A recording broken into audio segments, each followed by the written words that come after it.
Frères et sœurs, nous célébrons cette messe pour les intentions de la paroisse, pour les intentions de tous les fidèles de la paroisse et à votre intention, tous qui, en raison de la pandémie qui fait ravage dans notre monde, êtes confinés chez vous, bien dans vos bureaux. Nous célébrons cette messe pour vous et pour implorer la bénédiction de Dieu et sa protection sur chacun de nous. Au nom du Père et du Fils et du Saint-Esprit, la grâce de Jésus, notre Seigneur, l'amour de Dieu le Père et la communion de l'Esprit Saint soient toujours avec vous.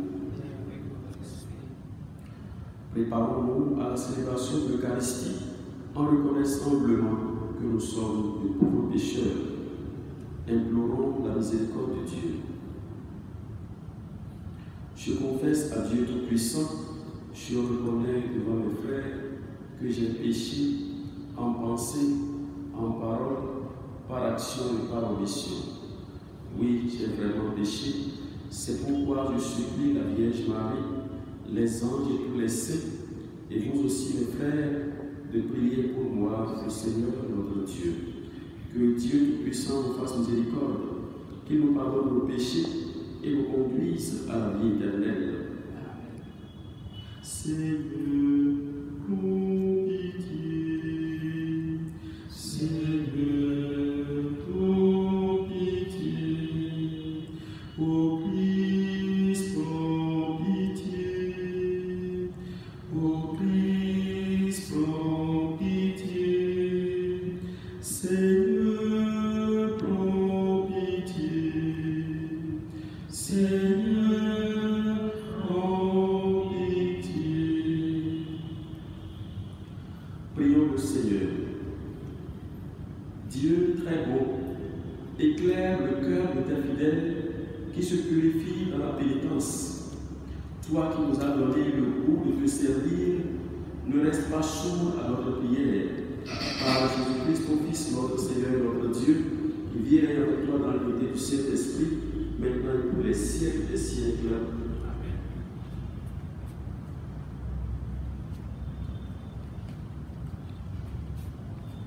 Lecture du livre du prophète Daniel.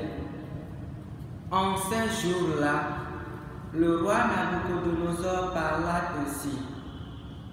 Est-il vrai, Sirach, Misach et Abdenago, que vous refusez de servir mes dieux et d'adorer la statue d'or que j'ai fait ériger? Êtes-vous prêts maintenant à vous prosterner pour adorer la statue que j'ai faite quand vous entendez le son du cor, de la flûte, de la cithare, de la harpe, de la lyre, de la cornemuse et de toutes les sortes d'instruments?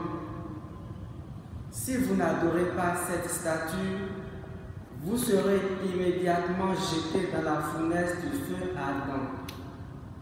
Et quel est le Dieu qui vous délivrera de ma main? Sidrac, Misach et Abdenago dirent au roi Nabuchodonosor, ce n'est pas à nous de te répondre. Si notre Dieu que nous servons peut nous délivrer, il nous délivrera de la fournaise, du feu ardent et de ta main, ô roi. Et même s'il ne le fait pas, sois-en bien sûr, ô roi, nous ne servirons pas tes dieux.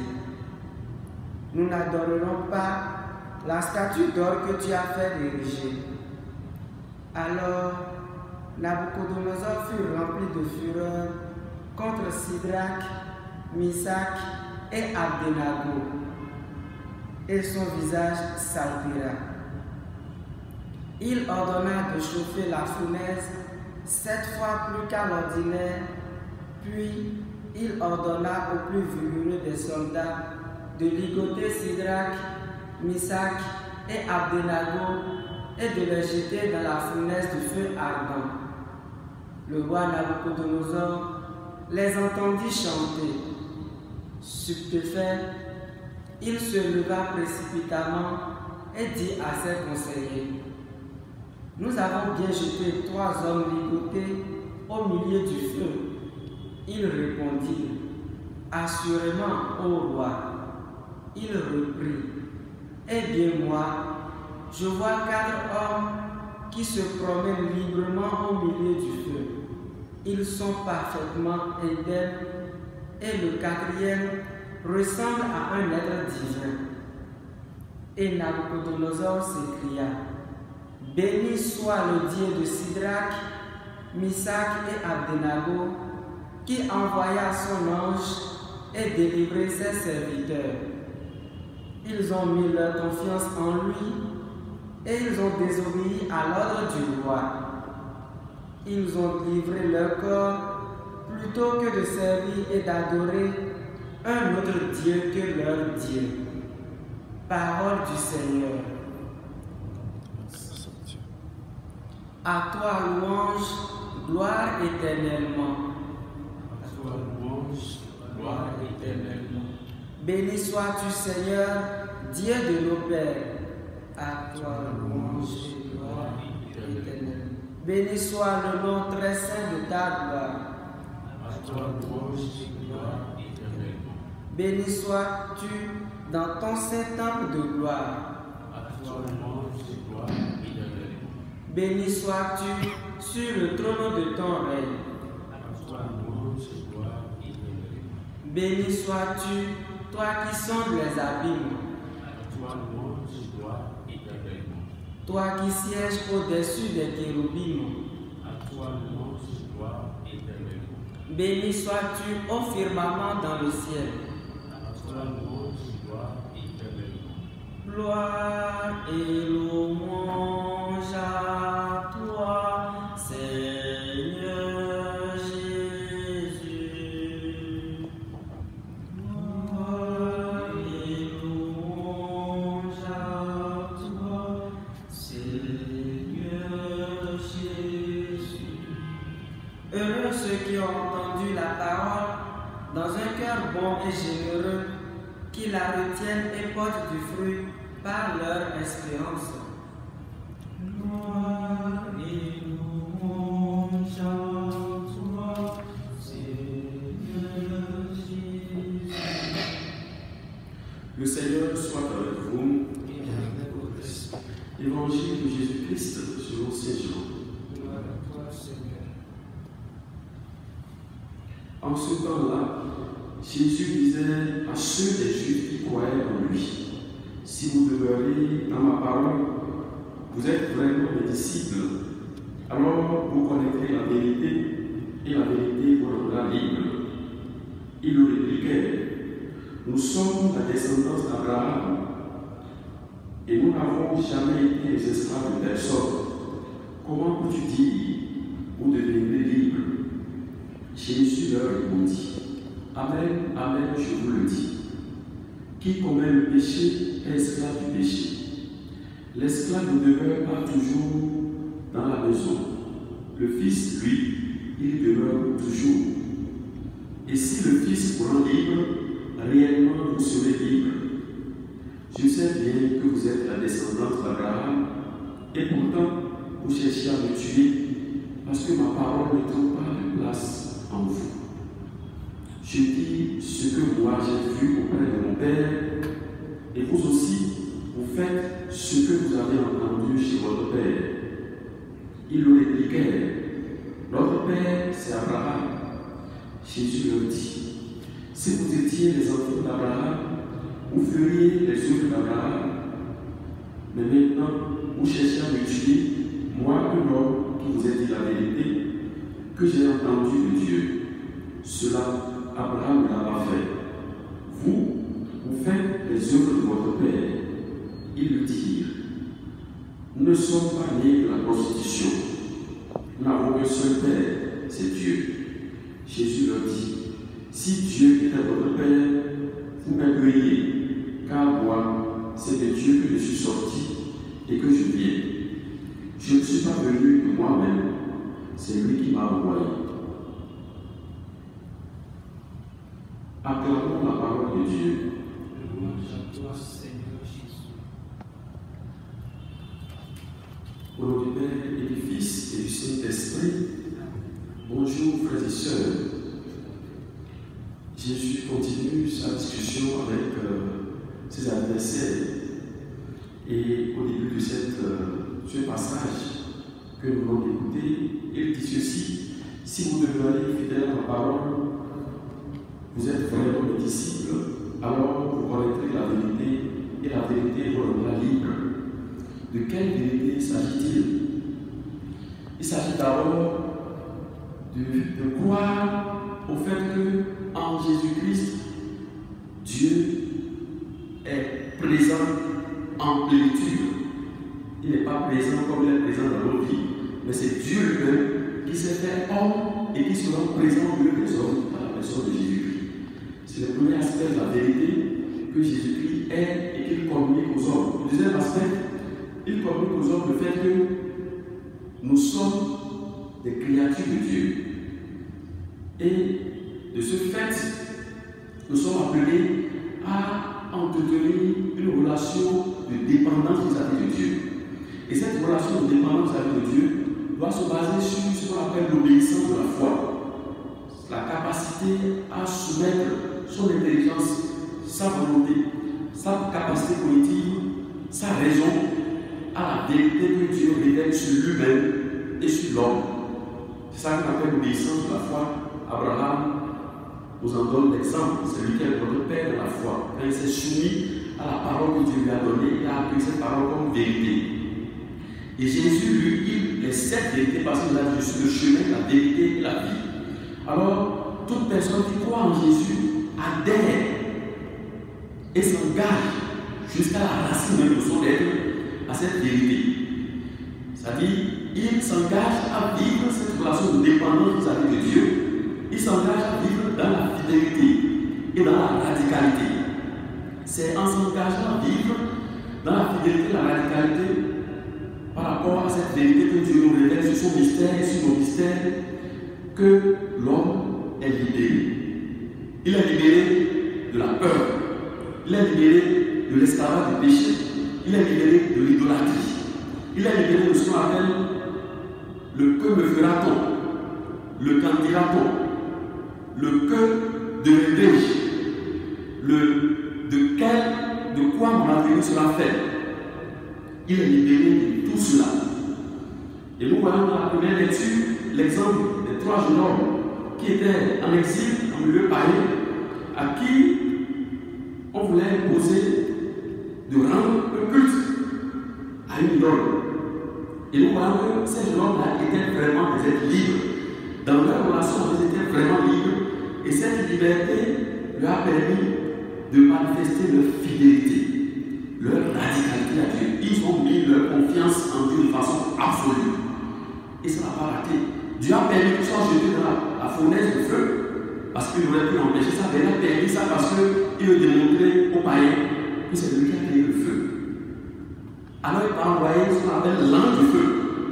Quand cet ange-là est quelque part, le feu ne peut pas vous atteindre. L'ange du feu les a devancés dans la fournaise parce qu'il voit que c'est sa gloire qui est en cause ici.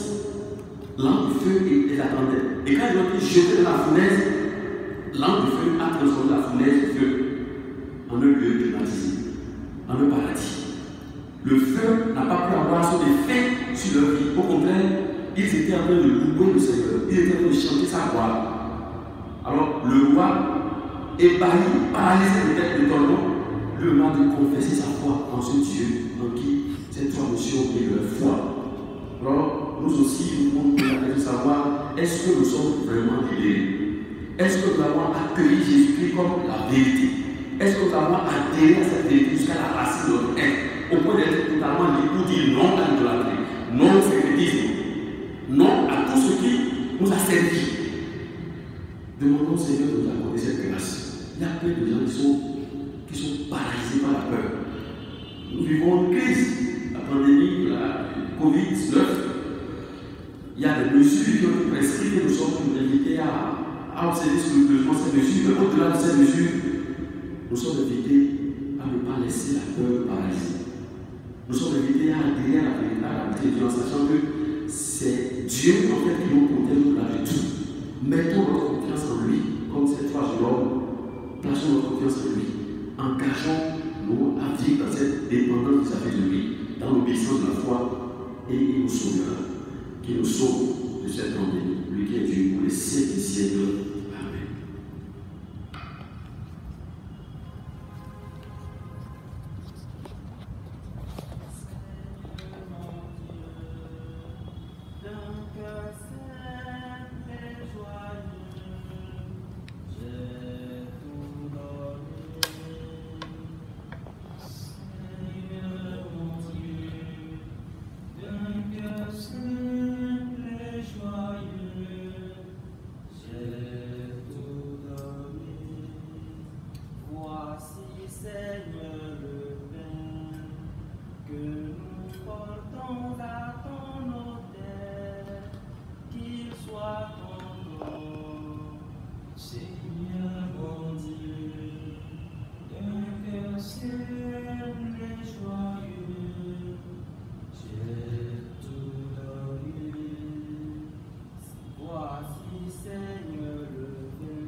Prions ensemble au moment d'offrir le sacrifice de toute l'Église.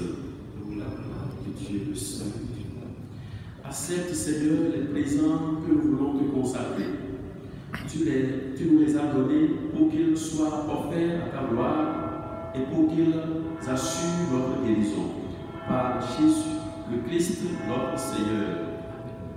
Le Seigneur soit avec vous. Élevons notre cœur. Rendons grâce au Seigneur notre Dieu. Vraiment, il est juste et bon de te rendre gloire, de t'offrir notre action de grâce toujours et en tout lieu. À toi, Père très saint, Dieu éternel et tout-puissant. Oui, l'univers entier, sauvé par la passion de ton Fils, peut désormais confesser ta gloire. Par la puissance de la croix, apparaît en pleine lumière le jugement du monde, la victoire du crucifié. C'est pourquoi, avec les anges et tous les saints, nous proclamons ta gloire en disant de seule voix, Saint, Saint, Saint. Le Seigneur, Dieu de l'univers, le ciel et la terre sont remplis de ta gloire, Hosanna au plus haut des cieux. Béni soit celui qui vient au nom du Seigneur, Hosanna au plus haut des cieux. Toi qui es vraiment saint, toi qui es la source de toute sainteté, Seigneur, nous te prions. Sanctifie ces offrandes en répandant sur elles ton esprit, qu'elles deviennent pour nous le corps et le sang de Jésus, le Christ, notre Seigneur. Au moment d'être livré et d'entrer librement dans sa passion, il prit le pain, il rendit grâce, il le rompit et le donna à ses disciples en disant, prenez et mangez-en tous, ceci est mon corps livré pour vous.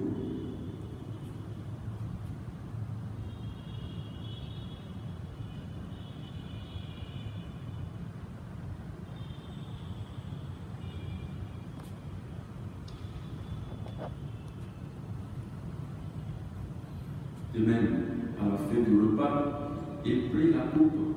De nouveau, il rendit grâce et la donna à ses disciples en disant, prenez et buvez-en tous, car ceci est la coupe de mon sang, le sang de l'alliance solennelle éternelle, qui sera versé pour vous et pour la multitude en rémission des péchés. Vous ferez cela en mémoire de moi.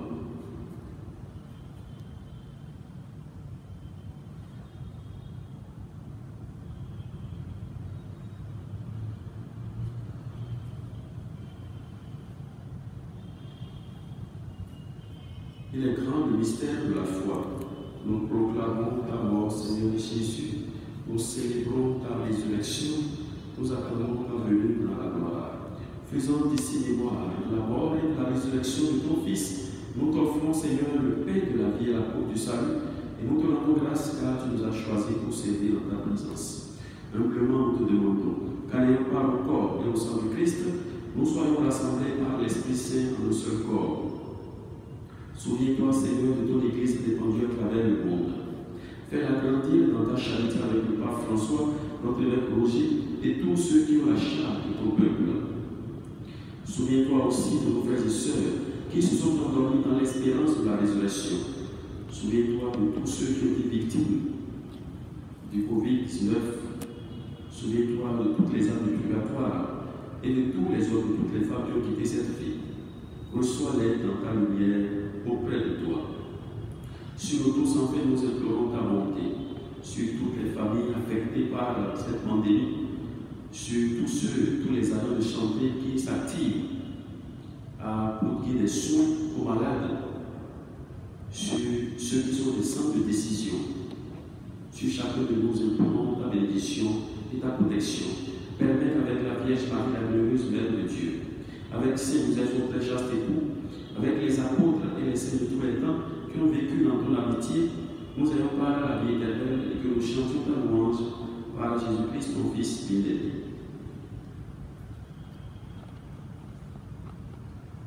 Par lui, avec lui et en lui, à toi, Dieu le Père Tout-Puissant, dans l'unité du Saint-Esprit, tout honneur et toute gloire pour les siècles des siècles. Unis dans le même esprit, nous pouvons dire avec confiance la prière que nous avons reçue du Sauveur. Notre Père, qui es aux cieux, que ton nom soit sanctifié, que ton règne vienne, que ta volonté soit faite sur la terre comme au ciel. Donne-nous aujourd'hui notre pain de ce jour. Pardonne-nous nos offenses comme nous pardonnons aussi à ceux qui nous ont offensés. Et ne nous laisse pas entrer en tentation, mais délivre-nous du mal. Délivre-nous de tout mal, Seigneur, et donne la paix à notre temps.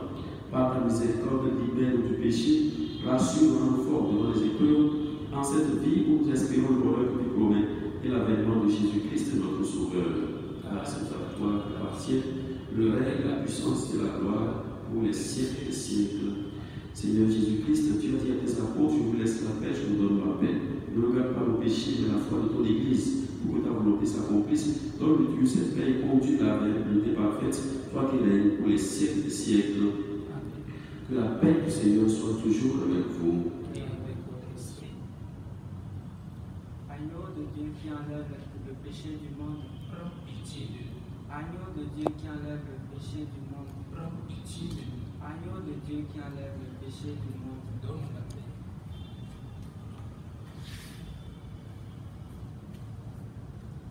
Heureux sommes-nous d'être invités au repas du Seigneur. Voici l'agneau de Dieu qui enlève le péché du monde. Seigneur, je ne suis pas digne de recevoir, mais disposons-nous par parole du Seigneur. Que le corps et le sang du Christ nous gardent pour la vie éternelle.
Prions encore le Seigneur.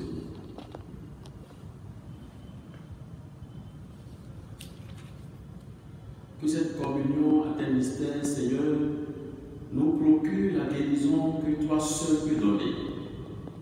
Qu'elle arrache de nos cœurs jusqu'aux racines du mal, qu'elle nous protège et nous fortifie à jamais.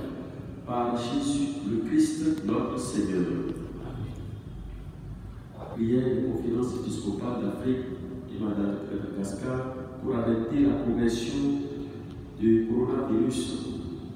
Père Tout-Puissant et Miséricordieux, qui montre ton amour pour toute ta création, nous nous présentons devant toi pour demander une maîtrise rapide du coronavirus et des autres maux qui ravagent actuellement notre monde. Écoute avec bonté nos prières pour ceux qui sont touchés par le virus et les autres maux dans les différentes parties du monde. Donne la guérison aux malades, la vie éternelle aux morts et la consolation aux familles éprouvées. Nous te demandons qu'un traitement efficace contre cette maladie soit rapidement trouvé. Nous prions pour les gouvernants et pour les autorités sanitaires afin qu'ils prennent des mesures appropriées pour le bien du peuple. Veille sur nous avec sollicitude et pardonne nos manquements. Nous te le demandons par Jésus-Christ, notre Seigneur. Amen. Le Seigneur soit avec vous